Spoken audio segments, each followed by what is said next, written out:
why Sound City doesn't exist. Honestly, it's a huge reason why Sound City doesn't exist. But at the same time, the advantage of having that accessibility and that opportunity, anyone here right now can go home and make a record in their fucking house. Anybody can do it, and with the touch of a button, distribute it to the rest of the world.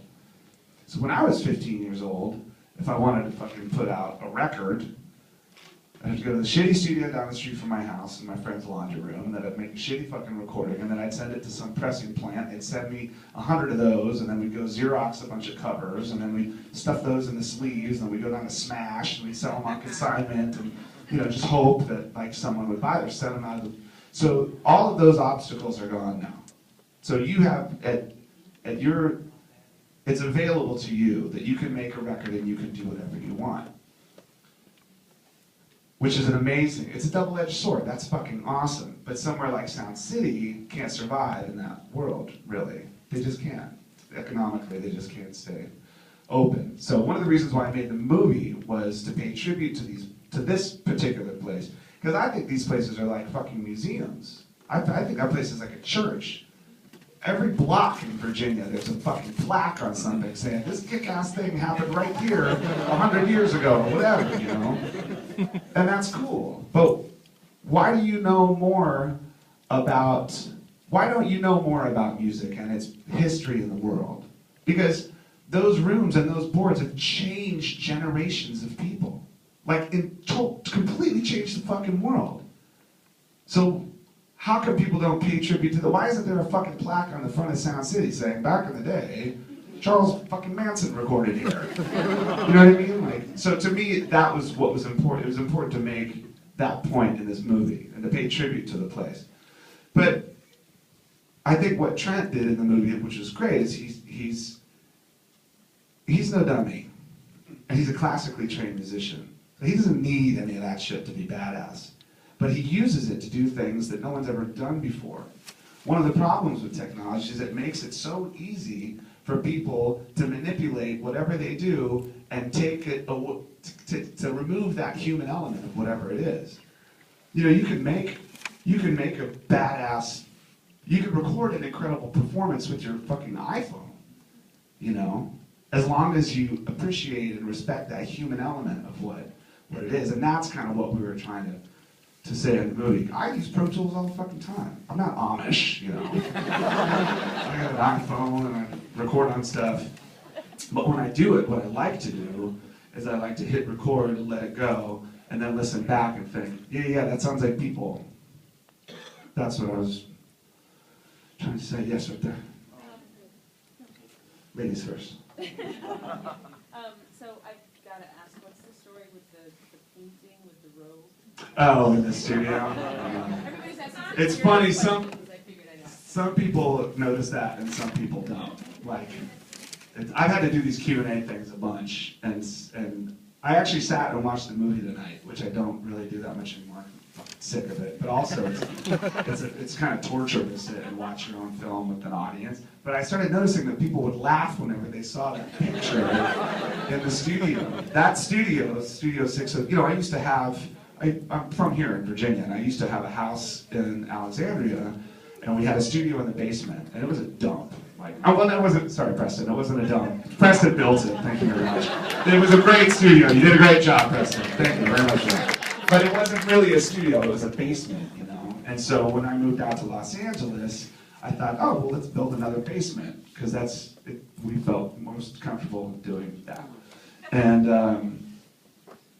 we found this warehouse, and I just had this idea, like, oh, cool, I'm finally gonna get an office. I didn't even graduate high school. I'm like, I'm gonna get a fucking office, and I want to have a picture of me. I want to have a big desk with my name on a thing. It's like The Jerk, And then you have a big picture behind you, and it never really happened. And then, without knowing, I didn't know this, but the road crew commissioned one. And so one day I came to work in the studio, and I was in there for half an hour before I even noticed it. Like, oh yeah! So it's just kind of stupid. All the way in the back of the blue shirt. Hey, how are you? Very well. Great job with the movie. Thank you. I really enjoyed it. Seen a lot of documentaries on music, and I just think you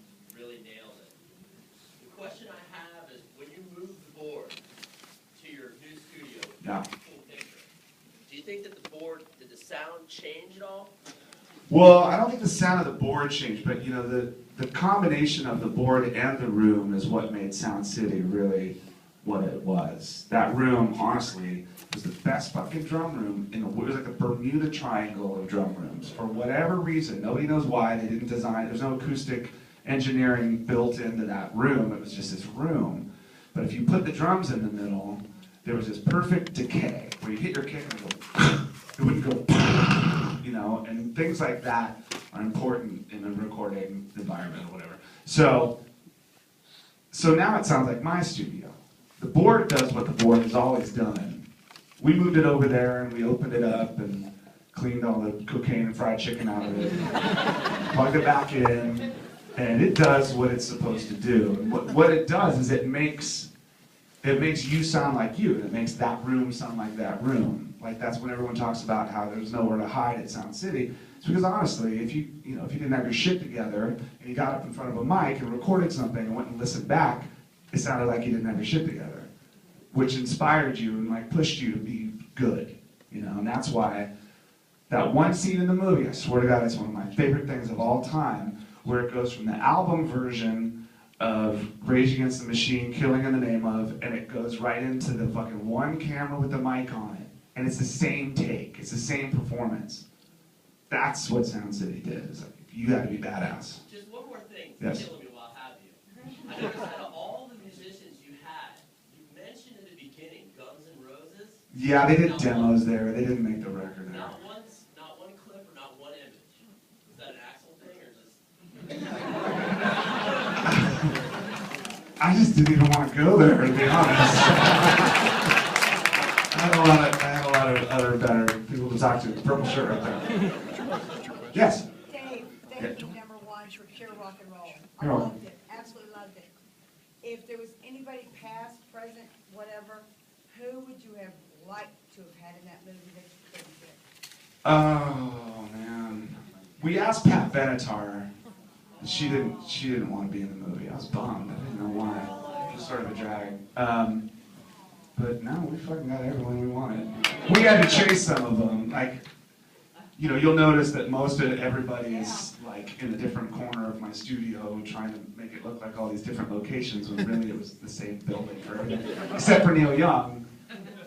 We had to fly all the way to Hawaii. I mean, it could have been Detroit, whatever, it could have sucked, but we went all the way there for him, and, which is, I know, imagine, life sucks. Go to fucking Hawaii for 2 days, talk to Neil about Crazy Horse. We worked pretty hard there. Yes, in the middle with you, with the hat. I was at your show in the UK, in Reading Festival in the summer. Yeah. I was at the Nirvana one 20 years ago. Oh, wow, you're old. How did it feel to have 100,000 people singing Happy Birthday, Mrs. Grohl on stage? Ask Mrs. Grohl, she's right there.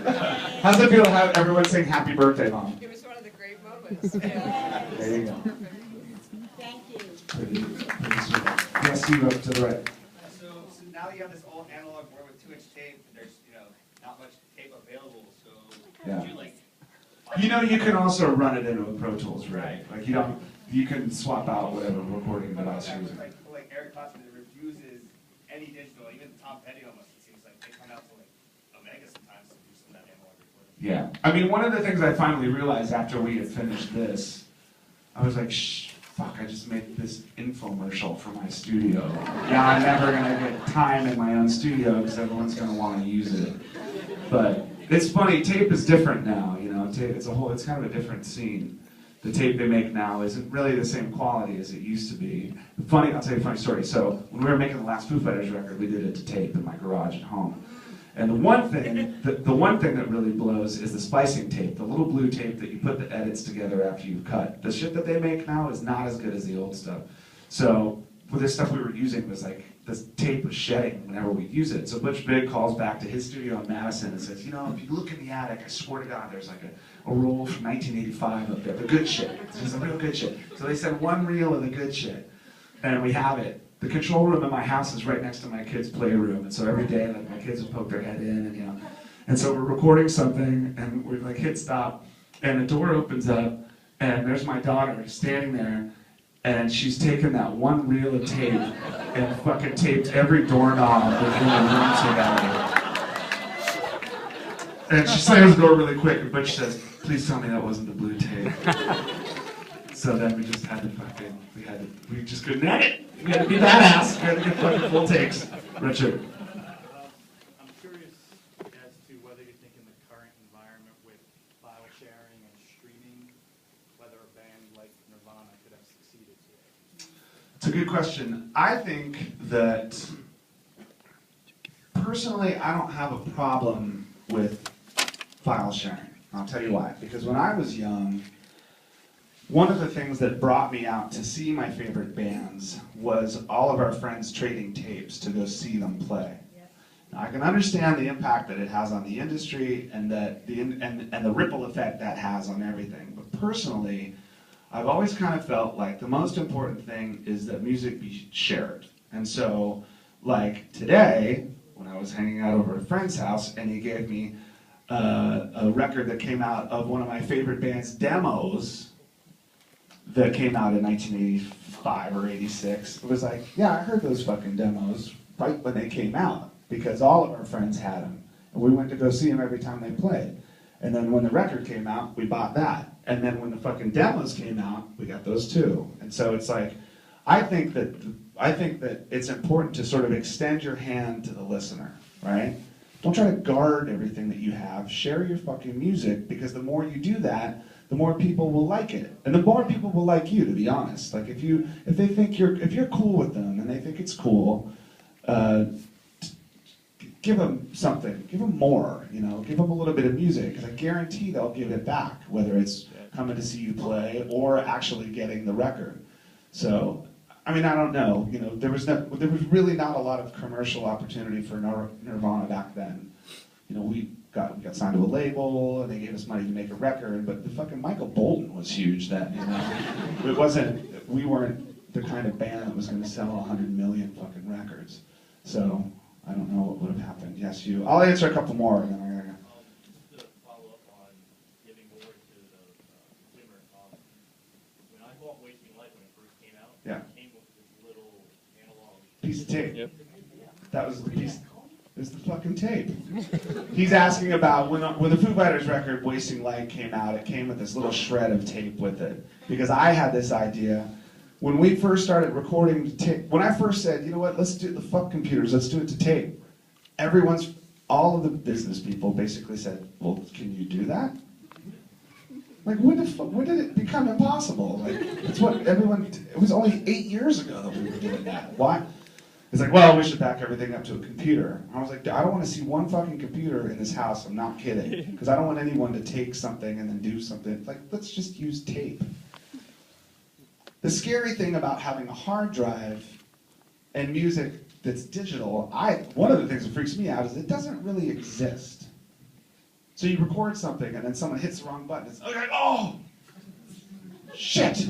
Like it's gone. Apple Z, and then it's gone.